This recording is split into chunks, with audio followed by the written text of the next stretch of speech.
like to welcome everyone to the UU Church of Tullahoma. Thank you for joining us in person, braving the cold. Thank you on YouTube, Zoom, and thank you for joining us on YouTube. Carrie, would you do the chalice lighting, please?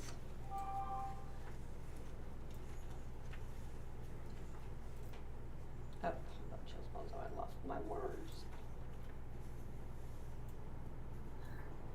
At times our own light goes out and is rekindled by a spark from another person. Each of us has cause to think with deep gratitude of those who have lighted the flame within us. Albert Schweitzer. And now announcements. Jim announced it. I will let you know. Due to personal reasons and some issues I've got going on in my life, I'm unable to fulfill the duties of the VP program director, and so I have resigned. Fortunately, we do have speakers throughout the first of the year. I'll be willing to help, look for speakers and let you know if anybody contacts me, because I'm still the contact person I guess some people may have. Let's see, I want to go over some of the ones. Next Sunday speaker is Donna Reed. She's been a visitor here a couple of times, and her talk is entitled The Science of Heart Math Meditation. And that sounds very interesting. PFLAG meets here the second Tuesday of every month at 6 p.m. Contact Charity Troyer for more information. The Zen Sangha meets Wednesday at 6 p.m. We will not meet this Wednesday before Thanksgiving, though, but we will meet the Wednesday after Thanksgiving. If you're interested, let Doug know so you can show up a little early and he can show you how we do it. And we do need speakers, so if you're interested in being a speaker or know of someone who might make a great speaker, you can let one of the board members know. And if you would like to donate to the work of our church, we do not take up collections, but you can make a check payable to the UU Church of Tullahoma and send it to our treasurer. Just send it to the UU, I guess, Finance Committee. P.O. Box is on. Yeah, P.O. Box 331 Tullahoma 37388. Make it to UU Tullahoma. Or put it in the shaker box. Or put it in the shaker box in the back, yeah. Okay. Any other announcements? Well, on the second Thursday of the month, of course this will be in December, the writing group will meet right Okay. 6 o'clock. here. 6 o'clock to about 8. Okay. Right. Are there any? Rick Phelps has his hand up. Rick? Yeah, I'm happy to announce that the long-delayed resumption of the Thursday night discussion group, covenant group, has in fact actually met by Zoom last Thursday with three participants. Looking for more, the subject is rethink. It's a think tank subject about sort of future shock, I guess is one way to put it. But all are welcome. We start at 7 o'clock. The link is being posted by Chuck on email. And we run usually about 2 hours. And welcome anyone who's interested. We will not meet Thursday. We're not going to meet on the writing Thursdays either to avoid conflict with the writing group. Okay. Jim Zarneski. Jim? Yeah, I have several announcements. So we do have a board meeting today, immediately or at noon following service.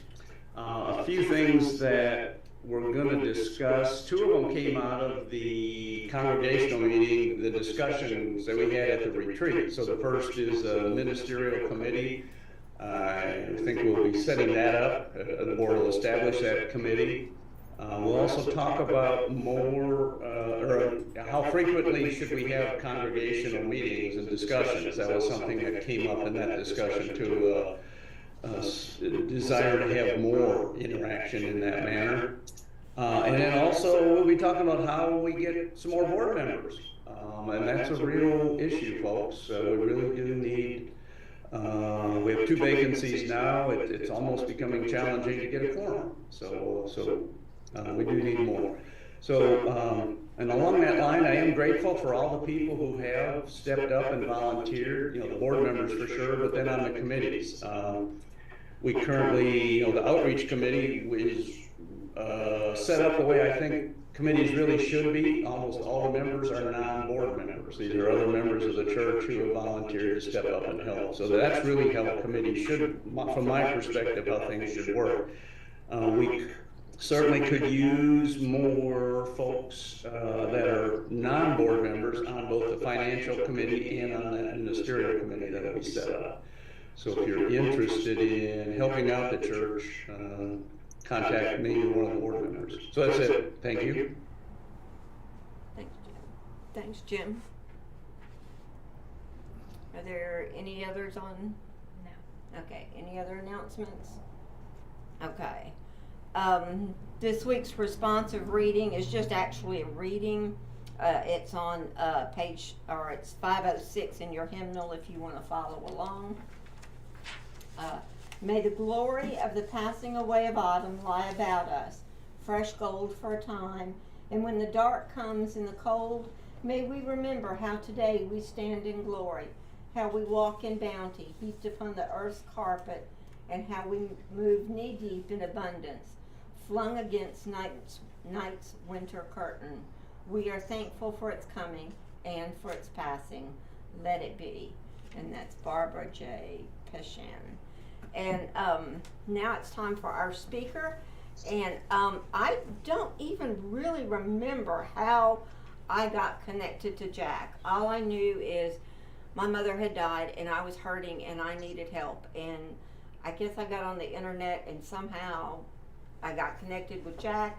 He was starting a group called the Grief Recovery Program, and it really helped me. And so many of us in just this last year have gone through so many deaths in our families and in our immediate families. And so I learned so many misconceptions about grief, and so I thought that I would love to have Jack here and help clear up a lot of that stuff. So welcome, Jack.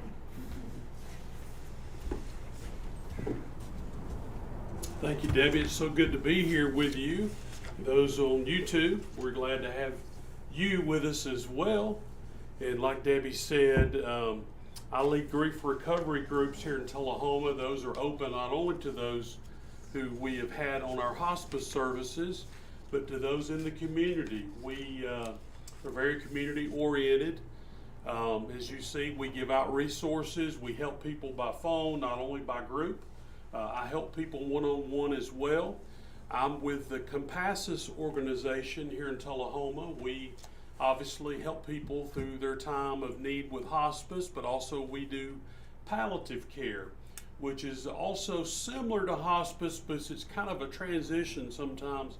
People don't need hospice yet, but they may need a nurse practitioner to come out and evaluate them and stay in contact with them. They can still have their doctor and still get treatment and things. They're not quite ready for hospice, but maybe they're taking cancer treatments or other things that would involve that get our help as well. So anyway, I won't go into hospice and all that. We may can get you a speaker that can do that at a different time, because I'm mainly today going to talk to you a lot about grief. People, again, Debbie, thank you. I don't know if I thanked you enough, but Debbie was great in the group. I'm glad that it helped her. And I will mention just briefly about the groups before I get into talking about grief. I probably will not be doing another group until the spring, but if any of you are interested in that group, I kind of have to keep it to about 6 people based on the size of the room, and also based on the fact that if you get more than about 6 to 8 people, it becomes really difficult based on the structure of the group to be able to keep it enough people to get an opportunity to talk and to speak and do what we do in the group. So if you're interested in that or know of anybody in the community that would be, feel free to contact me. I do have my cards that I forgot to put out. I will put those out at the break. I'm going to put them here so I don't forget in my seat. And you're welcome to grab one of my cards and contact me if I can help any of you, not just for the group, but any of you that may be going through grief, that you've had a loss in the last year. Like Debbie said, going through some of these first can be some of the worst to deal with. The first Thanksgiving, the first Christmas this year, those can be very difficult. So I kind of got off target there, but if I can help any of you one-on-one by phone or through a group, please contact me. How many of you in this room, in your lifetime, have lost someone in your life to death? Everybody's hand went up. Well, surprise, surprise, as Gomer Pyle used to say. Surprise, surprise, surprise. No, it's not a surprise because we all have lost someone that we love. And, you know, there's a 100% mortality rate with all of us. We're all are going to pass away at some point to death. And, you know, it's funny that in today's society, really, people can talk a little more easily about death really than they can grief. People just kind of avoid the grief thing. It's kind of a bad word, if you will, in our society. We've opened up a lot more about death because of books and because we've just become a little more accustomed to it because it happens so much. You know, if statistics are to be true, an average person will lose someone about once every 9 years, and as we age, our chain gets a little smaller in our family, so we lose actually probably maybe as we get older, like I said, maybe a little more than that, but that's the average statistic, about once every 9 years. I've already told you a little bit about who I am. I'm married, I have 3 children. I moved here to Tennessee, got my passport, came on over about 10 years ago. I am from the South. I grew up in Alabama, and I've been in hospice work for about 13 years, 10 of those being here locally in Tullahoma. We serve 6 counties, our hospice does, and I feel like, you know, a lot of people say, how do you do what you do? Well, it's kind of who you are when we do what we do. Most of us, I feel like, think that we feel kind of a calling to it. It's not something that we really necessarily chose to do. It kind of chose us, if you will. But when you think about grief, kind of talk to me a little bit here, because if you don't, I'll make this 15 minutes longer and your break will kind of be evaporated. No, not really. But when you think about grief, what kind of words kind of come to your mind? Just talk to me for a minute about grief. What are some of the words that you think about? Sadness. Sadness? Yes, absolutely. Loss. Loss, yes, loss. Guilt. Guilt? Oh, I'm going to talk about that. I'm glad you brought that up. I'll make sure I touch on that. Thank you. Guilt, yes. Pain, but that's covered in sadness probably. Pain, that's a good one. Yeah. Pain, sure. All those are right. There's no wrong answers there. Good. A disruption of everything. Yeah, disrupts your life. Yeah, good. Anybody else? Anybody on YouTube? How about change? Change. Yes, Change. we'll It's talk the only about change. permanent thing in Great life is one. change. Yeah, you hadn't even been through one of my groups. You had a wife that has. I bet she shared some of that with you. But yes, She doesn't talk to me. absolutely. Change. Is it Sean or John? John. Sean. John. It sounds like when you say it, you sound like Sean. John. Got you, John. You did great. Yes, sir. Guilt. Guilt. Yes, you mentioned guilt. You Oh, yeah. probably didn't hear that. Guilt. We got 2 guilt. Y'all are 2 guilty people. We'll work on you today. You sinners. No, just kidding. Just kidding. I'm going to talk about guilt. I'm glad both of you brought that up. That's a great subject because I think I can help you with that guilt as far as grief is related to grief. Good. Some fear depending on the amount of involvement in your life the other person Sure, provides. sure. Especially with spouse loss, fear of kind of not really knowing what to do. How am I going to do what they did, and this person's been taken away from me now. I've got to deal with all this. I'm very fearful of what's going to happen. How am I going to handle all this? Yes. Fear, very good. Can you two people talk back? Can they? We keep it that way because of when you're on the screen, Okay. there's a delay and it's Okay, real but they can hear what disconcerting. I'm saying, They right? can hear what you're Okay. saying, Okay. absolutely, yes. Okay, good. Okay, they're hearing it. Okay. Well, you all have identified some very great terms. One Let- more. Sorry. Oh, yes, I yes. do normal. I knew normal. Yeah. Yes, I knew normal. Absolutely, yeah. And sometimes that's hard to find, and you don't always find that at first. Sometimes that new normal comes later.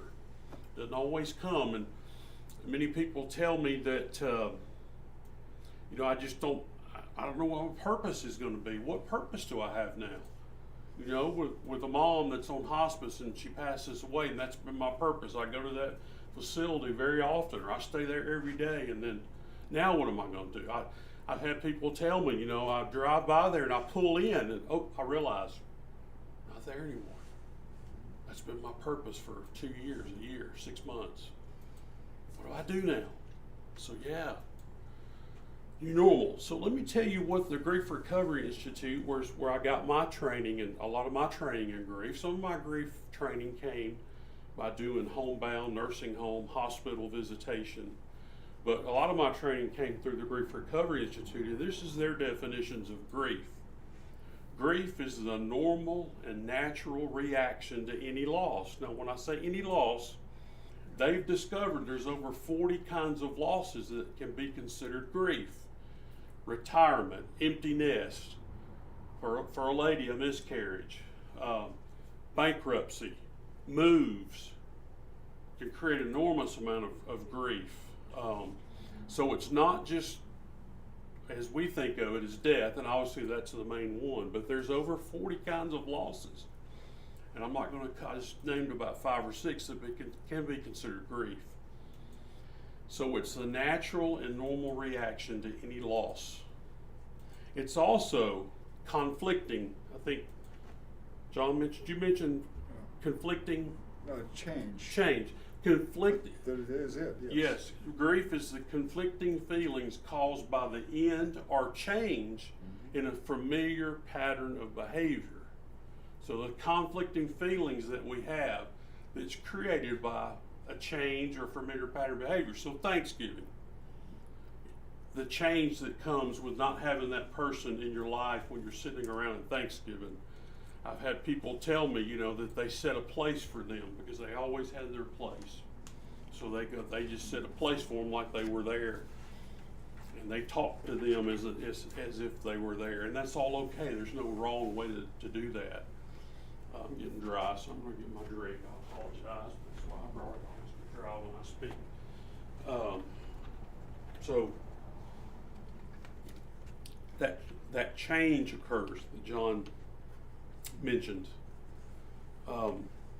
Conflicting feelings that you have when that change takes place. Those are 2 definitions. And about guilt, concerning grief, when we lose someone, there's always within 5 minutes, 10 minutes, 15, when some of that numbness comes from that loss. When that numbness sets in, and those first, for you, it's different for every person. You start going through your mind, these floods of feelings come about things that I wished could have been different, better, or more. And then some of that feelings could be you start having those feelings of guilt that come. And when guilt comes, let me talk to you about guilt for a minute, since several of you mentioned it.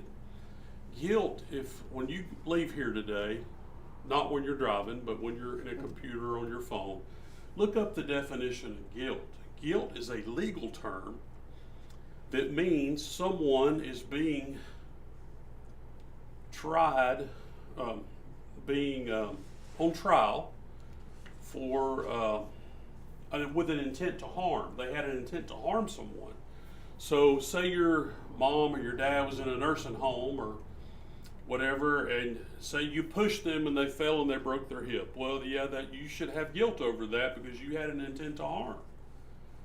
You know, or you robbed a bank and you had an intent to harm someone.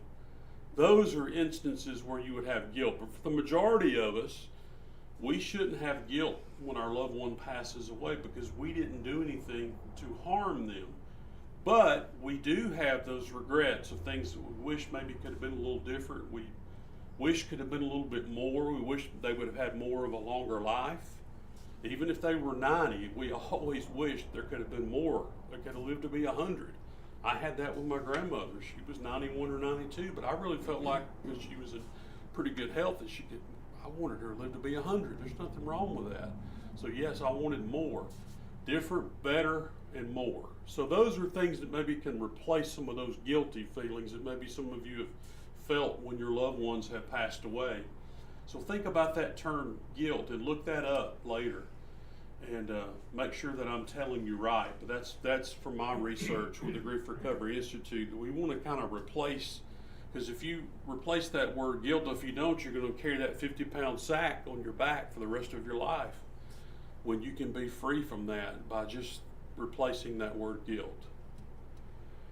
Okay, Debbie asked me to talk a little bit, and that's why I gave you that handout, Your Loss. I know you thought I wasn't going to get to it, but I am. And you tell me when it's time for break, because some stuff we'll cover after break. You tell me when, Debbie. Okay, at about anywhere 10:05 till 12. Oh, we got, okay, Yeah, we're good. plenty of time, Okay. yeah. So, because we'll do Q&A after the break? Yeah. Okay. So let's take out that, if hopefully, did everybody get a Your Loss? Did you get one, sir? I was passing them out and I forgot to keep one. Okay. So I'm gonna- There should be out there in one of the folders that's They are. in the Your Loss. Did y'all get one in the back, the sound folks? Could you get several of those, sir? Yeah, do we need more? A couple more Here they are. back here.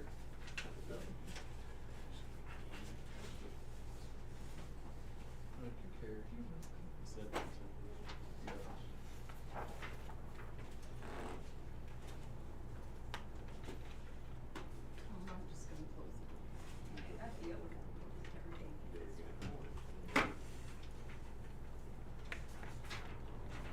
We're not going to cover the Your Loss. You can read that. That's a good thing that came from David Kessler. He has some really good resources. I would encourage you to go to grief.com.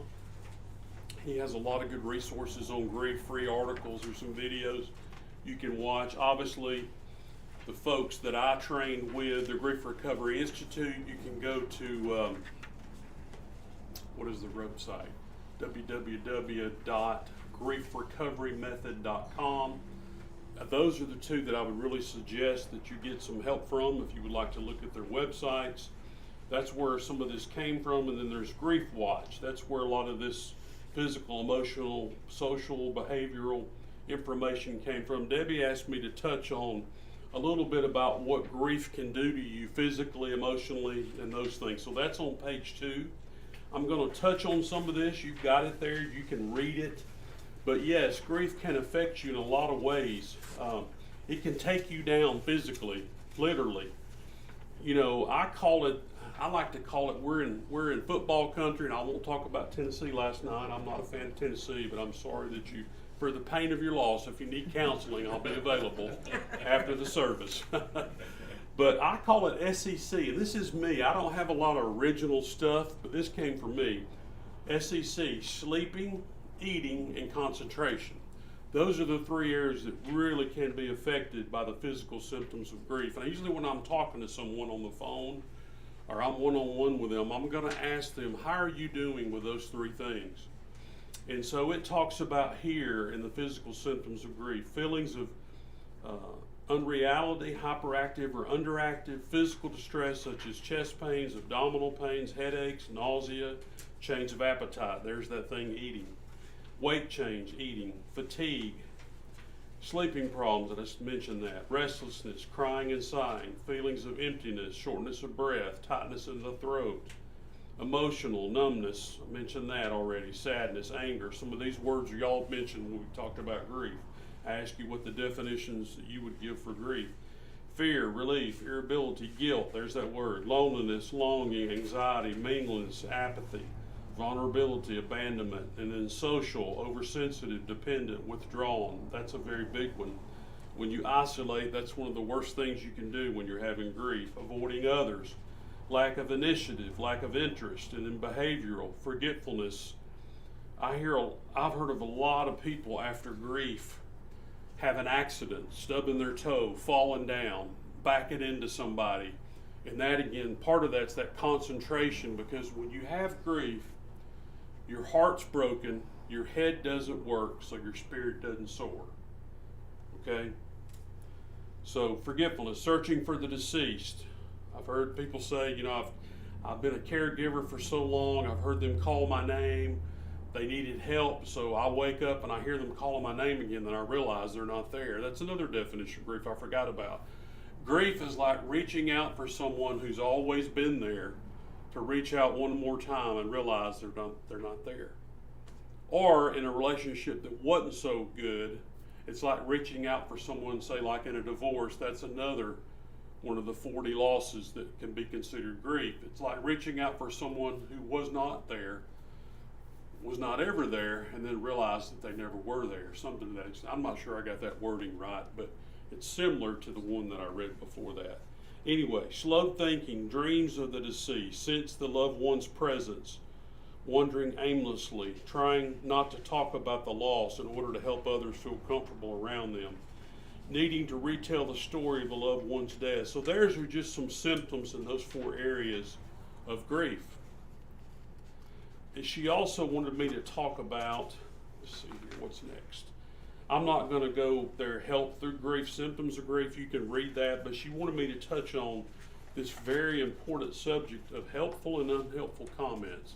Because you get tons of these when you're standing there at the funeral home, whether the person's been cremated or in a casket, or if there's not, there's never a service, or you're at the graveside, you don't have a service at a church or at a funeral home.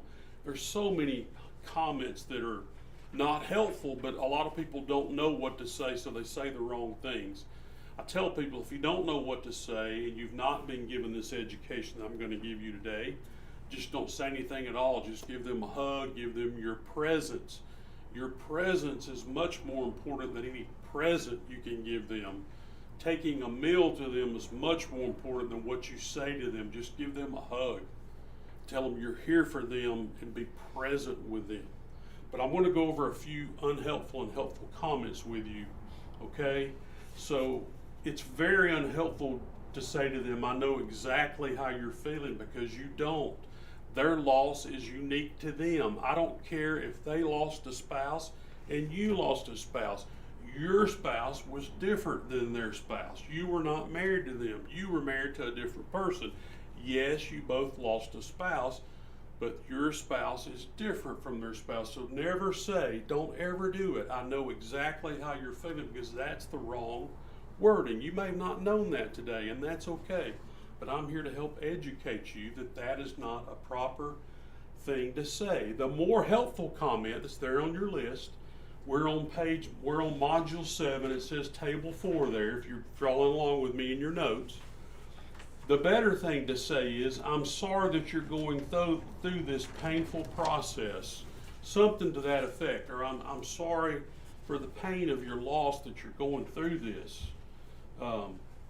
And you could also say something like, I don't know how you're feeling. I'm sorry, I'm so heartbroken for you that you're having to go through this. Something to that extent, but never that I know exactly how you're feeling. Don't say that. Okay, and then another one, let's see, I can imagine how you're feeling. I understand, I'm not going to go over those. The bad one is, I'm here for you. Call me if you need anything. No, I've already mentioned this. I can bring dinner over either Tuesday or Friday. Which will be better for you? Something to that extent. Again, an action. Love is spelled T-I-M-E. Okay, so an action is much better than a word. Now, I marked out, grieving takes time. Don't feel pushed to hurry through it, because that's not a good statement either.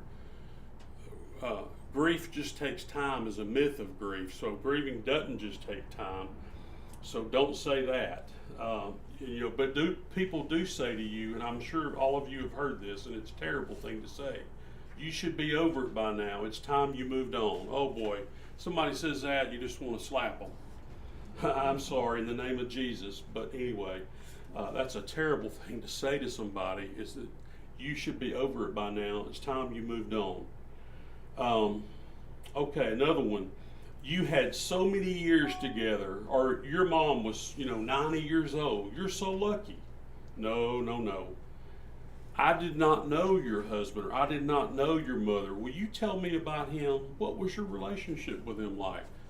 The sweetest sound to a person's ear is that person's name. So call that person by name and say, please tell me, I'd love to know more about your mom, Agnes, or Dorothy, or whatever it was. Oh boy, this is a terrible one for a person that's lost. Well, let me go with children. At least you have children.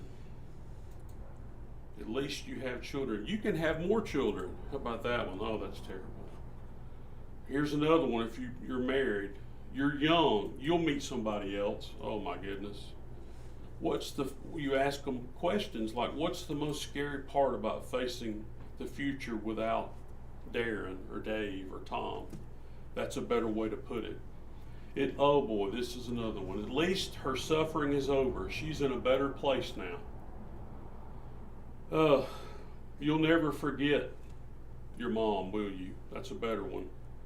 And a 6-year-old really drove this home for me. I was out making a visit, what I call a death visit, to a man who had lost his wife, and his 6-year-old granddaughter was there. And I was just there I really wasn't there to really say much, just be there in case I was needed, so to speak, in case they wanted to talk. By the time I got there, she'd already passed away, but I was called out to the home, like I said, just to kind of be there. So I do a little bit of chaplain work as well, but my main role there at Compasses is for grief support. And so the little girl got in her granddaddy's lap, and the granddaddy was saying, well, your grandmother's not hurting anymore. She's in a better place. She's, I don't know if he said heaven, he might have said just better place, but she got in his lap and started crying. She says, I know, Granddaddy, but I'm not there. I'm here. So if a 6-year-old, can realize that, yes, they're in a better place, but we're here. So as adults, we know that fact too, but still, that doesn't always make it better just because we know they're in a better place. That doesn't always give comfort by saying that. So just watch those words about better place. I've already touched on this. He lived a really long life. It's not easy for you, is it? What about your relationship? What will you miss about the person that you lost? How old was he, or he meant a lot to you, didn't he? Just a lot. Sometimes it's just asking questions, but like I said, it's really more about just being there with them, being present with them. I say sometimes when I'll sign a sympathy card, I'll say hugs, ears, tears, love, and prayers. Something to that effect. Just real simple, just real practical, just real truth, just real, like I said, just simple action stuff, not fluff. Just give them your ears. A lot of times when I've done funerals, at the graveside, I'll always use this because gravesides are normally to be short. I'll tell people there, I said, now, people that are here for the family, there's some simple things you can do. And I'll give a few scriptures with it, but I'll say, give this family your hugs, your ears, your tears, your prayers, and your love. And I'll just leave it at that and maybe give a couple simple scriptures. Anyway, I'm not going to cover grief in the workplace. Some of you probably are already retired and not working, but those of you that are, that may help you a little bit, but I'm not going to go over that for sake of time, okay? Any questions on helpful and unhelpful comments? Of course, I guess we could cover that in the Q&A because I want to make sure I have time for everything. Yes, sir. You've already made them. What then? Sir? You made those wrong comments. Have I? No, if you have, if I did. Oh, yeah. If I made those comments to somebody, is there a way to make a comment that kind of washes the first one away? It depends on, yes, sir, I think you can. How long ago was those comments made? Some quite a while back, some lately. Well, if you still stay in touch with those, do you still stay in touch with those people? Yes. I think you can't really go back and take those words back, but from this point going forward, you have some better tools that you can say to them now, yes. Okay. I think in future conversations, and I may can help you even with some, if you'll give me, I can give you even some more things that I even gave you here, maybe a couple handouts or something that might even give you even more things to say, but mainly just like I told you, just being there with them, offering to do something for them is even more important than you going back and saying things to them. But I think you can, from going forward, you can't go back and take out what you've already said, but from this point going forward, you can say the more helpful things to them. Yes, sir. I think so. That answer your question? Yes. Okay. I've forgotten your name. Gene. Gene? Yes. Okay, Gene. Hope that was helpful to you going through that little exercise there. I'll tell you one of them and talk back. Okay, yes, please do. Please do, sir.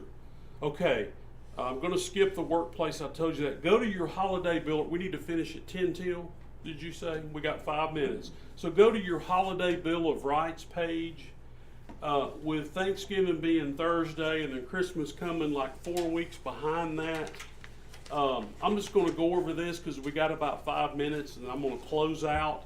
There's an article out there that I'm not going to go over, but it's out there for you to get. There's several other articles that I'm not going to cover, but they're out there for you to pick up dealing with certain topics. But there's one out there on grief and the holidays that you're welcome to get. All those out there for you to grab any that you want. They're not all related to holidays.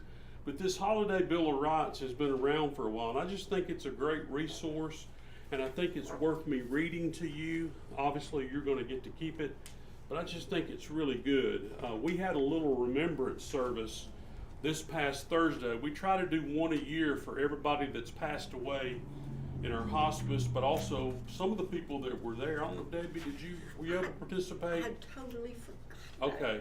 Anyway, we read your mom's name, so we do that once a year, but we've not been able to do one in person since 2019, so we've had to do it virtually. But we always usually try to do it in November, so we read this Thursday night, and I just think it's very fitting for those of you that have had loss, especially in the last year, but anytime you're trying to make decisions for the holidays, I think this is always a good one. So here we go. If you follow along with me, holidays can be very difficult after a loved one's death. However, anticipation of the celebrations is usually worse than the actual events. Now you have the right to choose if or how you want to participate in any of these festivities. There are no set rules. First, you have the right and are encouraged to anticipate and plan ahead. You have the right to make your own decisions. You have the right to do something totally different than in the past. You have the right to not celebrate if you feel it will be too painful. You have the right to go out of town or stay home. You have the right to decide to whom you'd like to spend time. You have the right to be kind to yourself. You have the right to a roller coaster of emotions.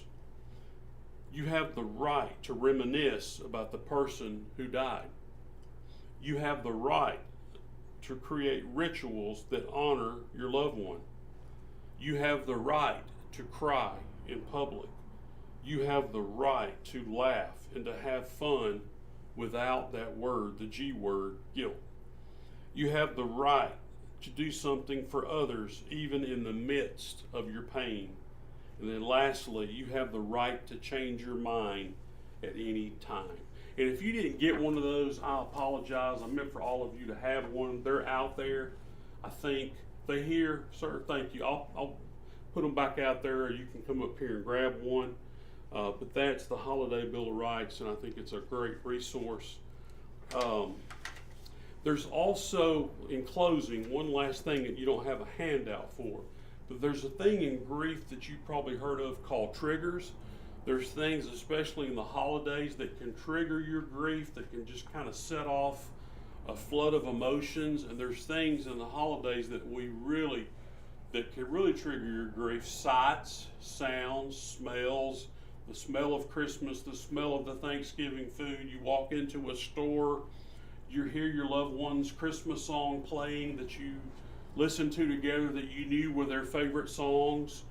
All of those things can trigger and give you what we call grief burst. That just you burst out in tears, or you just burst out in a flow of emotions, because those things can really just what we call them triggers.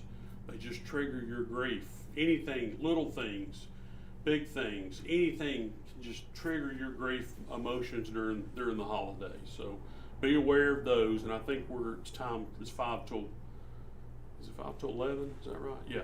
So I'm done with my presentation, and then Debbie can give you instructions, and we'll come back for some Q&A after the break. All right. Thank you, Jack. Thank you. I know that was well appreciated and well received. In closing, if you'll stand, we'll do our closing hymn. It's page 414 if you don't know it, but I think it's so short and most of us know it.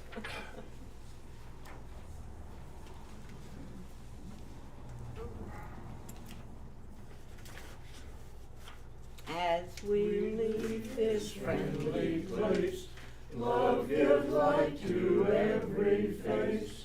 May the kindness which we learn light our hearts till we return. Go in peace, and we'll meet back here at about 5, 6, 7 after the hour, and got coffee outside.